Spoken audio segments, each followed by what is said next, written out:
Triston Casas is almost ready to start destroying Major League pitching again.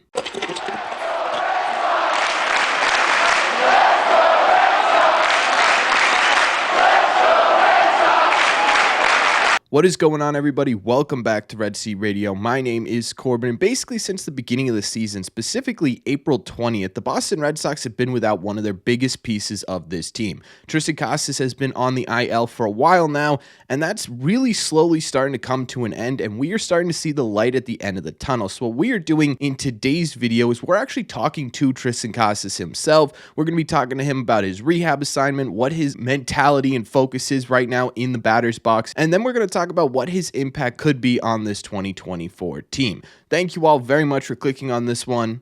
Let's get into it. Obviously, to figure out where Triston Casas is and where his mentality is at in the batter's box, we got to talk to him himself. So without further ado, here is our interview with Triston Casas. All right, we're here with, you guys know who this is. This is Triston Casas, rehabbing with the Worcester Red Sox. And I know you've been answering a ton of questions about your rehab process. So I'm just going to ask you one. What's sort of the main thing you're focusing on right now? Is there something that, once that clicks, you're going to be good to go? I'm just focused on pitch selection. It's been so long since I've taken in that bat, and, feelings aside, however, my body's feeling, I just want to make sure that I'm swinging at the right pitches, making good swing decisions, controlling the zone, and trying to put a good swing on a good pitch in the middle of the zone. The timing is going to come back, the hand-eye coordination is going to be there, but I feel like if I'm swinging at the right pitches, swinging at strikes, letting go of balls, I'm going to be in a good position.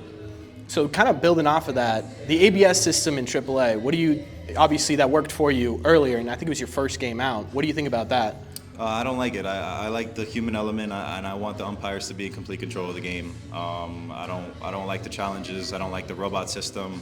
I like the interaction that I have with him. I like building that rapport, and I like, either being on a good side, being on a bad side, and I like how games get out of control and 3-0, the zone opens up. Long inning, 0-2, give the guy a strike. Let's keep the game going. But if that's the way the direction of the game's going, then that's cool too.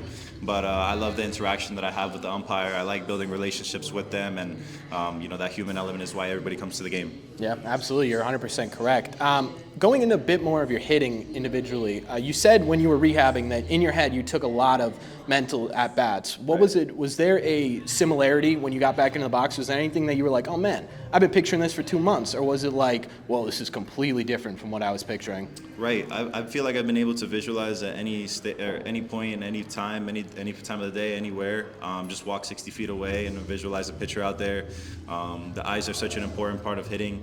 There's so many eyes within the muscle that are underdeveloped and neglected at a certain point. But if you can develop them and train them and actually have them slow down the timing of the ball, I feel like you'll be in a good position as a hitter. So, I wasn't able to do things physically, but at least mentally or visually, I feel like I've been able to at least track pitch shapes and at least visualize tunnels and at least go into a zone that us hitters call unconsciousness. Whenever you're in a really good zone and things are just moving effortlessly, that's a state of mind. So I feel like I tried to get there as many times as possible, and I was really nervous leading up to my first at bat.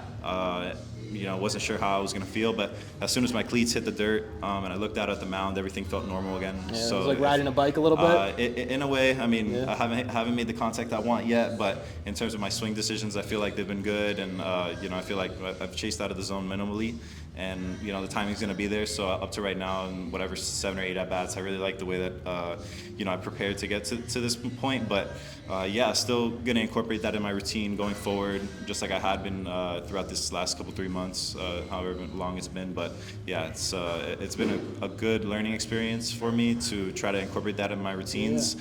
So I'm gonna stick with that and So you can keep doing that even after you're back? Yeah, absolutely. Yeah. I believe in it. I'm into visual training a lot, so I try to keep pushing the envelope, challenge myself in any way that I can. I try to make practice just as hard, if not harder, than the game, to help myself feel prepared out there. So I feel like I'm in a good position right now. Just got to keep trusting the process. Yeah, absolutely. And then I kind of want to take it a different direction here. Sure. The mustache has been coming back a little bit in Major League Baseball. Okay. Between Big League Club and here, there are actually a lot of pretty good mustaches. I got a two-parter for you. Do you have a favorite mustache among the people that you played with? Yeah, Josh Winkowski's. He's the walrus. Yeah, and he's got a good one. He's got a nasty one. It's not manicured. It's fuzzy. You know, it's a lip warmer for sure. It's a flavor saver, whatever you want to call it. But I really like his. Romy's is really good too. I was gonna say Romy came back with Romy's one. is good, but there's something about Josh's that he just embodies. So I'll say Josh over Romy. Romy's a close two.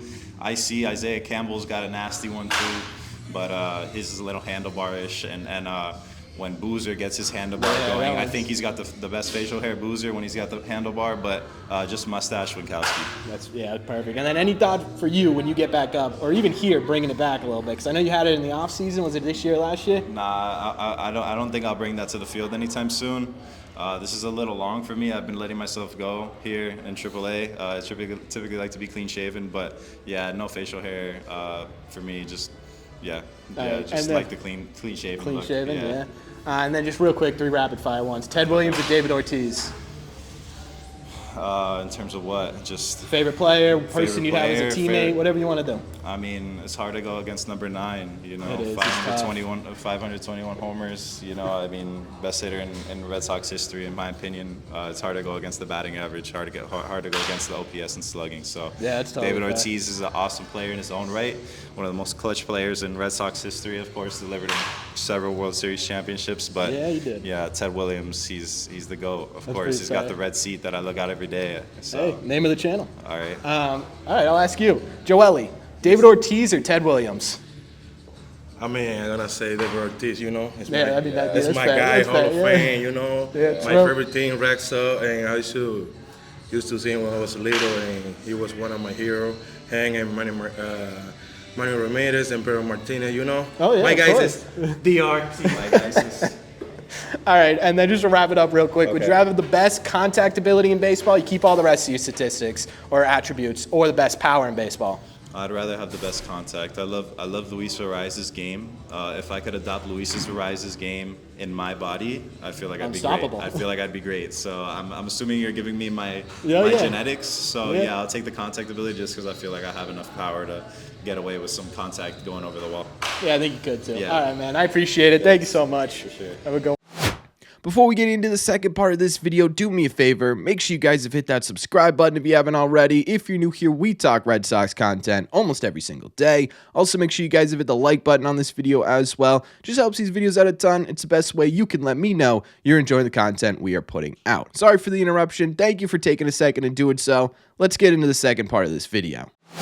Okay, so first and foremost, a massive thank you to Triston Casas and I guess Joely Rodriguez as well for taking the time out of their day and talking to us on Red Seat Radio. It was about, 1,500 degrees in that tunnel that we were talking, and the fact that he still gave thought-out answers to all of our questions was really impressive. But overall, looking at the interview as a whole, I think the biggest thing that stood out to me was where Triston Casas was at mentally in his recovery. I think it's clear his mindset is fully focused on the goals he has for 2024, and it's coming through in his recovery process. Now, I know there's been some miscommunication between the Red Sox and Triston Casas on where he's at pain-wise. In my opinion, from what I saw, basically what he did, I think it was 48 hours ago, was tell a reporter that it doesn't feel like he got shot by a gun now that when he's swinging, it's just that he's getting stabbed by a knife. I think it was just a wrong choice of words, and Alex Cora rightfully called him out for that the other day. But at the end of the day, in my opinion, I think for us as fans, I think for the Red Sox, I think for Casas himself,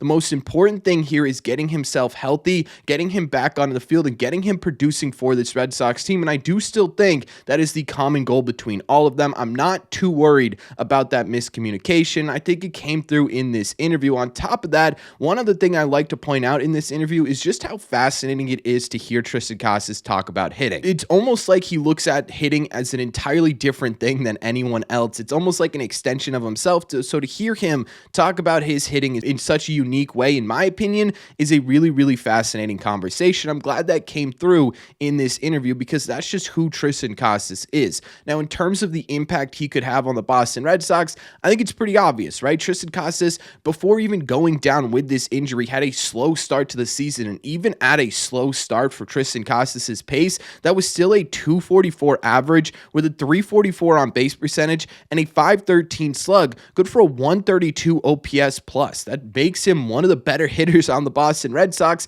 And again, we were talking about him having a slow start to this season. The Red Sox offense right now is one of the best in Major League Baseball. To add in a player like Triston Casas at this time in one of the more critical parts of the season is a really, really enticing feeling. It's something that Red Sox fans should absolutely get excited about. But I think more importantly right now, in terms of the impact Triston Casas could have as he starts to turn this corner towards being Major League ready, is the timing of everything. Taking a look at this team right now, they're in the dog days. Guys are beat up. Jarren Duran almost had to come out of yesterday's game. Rafael Devers has been dealing with stuff and hitting the best he's ever hit through those stuff. Tyler O'Neill is sick right now. You've got guys, major parts of this team battling through stuff. To have Triston Casas come back fresh and ready to go could be an absolutely massive underrated part of him coming back to this team. Just simply getting a fresh body in here, someone who could impact the Red Sox and be basically fully ready and good to go, could absolutely change the entire lineup right now. And I think that's a massive part of this Triston Casas impact. Now,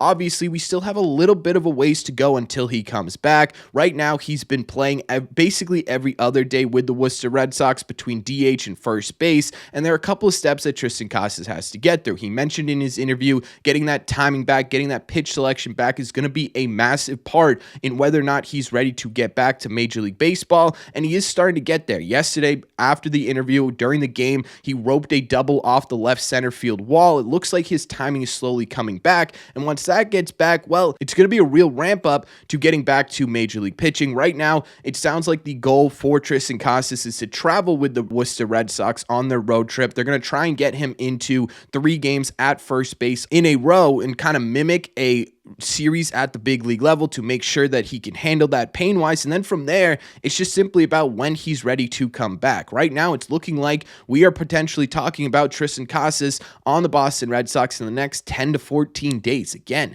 you're not too far away from getting Triston Casas back on this team. And again, looking at the way this offense is playing right now, looking at how banged up this offense is, it feels really enticing to possibly have Triston Casas back within the next 10 days. Again, we talked about it before on our injury update in our last video, but getting these guys back are going to be probably the most important factor as to whether or not the Red Sox actually make the postseason. That and how the heck they're going to start games for the rest of the year. But those two things combined are really going to be the deciding factors on whether or not this season ends up being successful. So to have these remarks, to have this sort of progression for Triston Casas, to me, is extremely, extremely important for the Red Sox 2024 success. And it sounds like he's ready to make a really big impact. But that is just my opinion. So let me know in the comment section down below. One, what did you think of Triston Casas in this interview? What did you think of the answers? What did you think of his mindset? What did you think of how Triston Casas is approaching his rehab assignment? And two, what do you think his impact on the 2024 team will be? Do you think it will be a big impact? Do you think it'll be a minimal impact?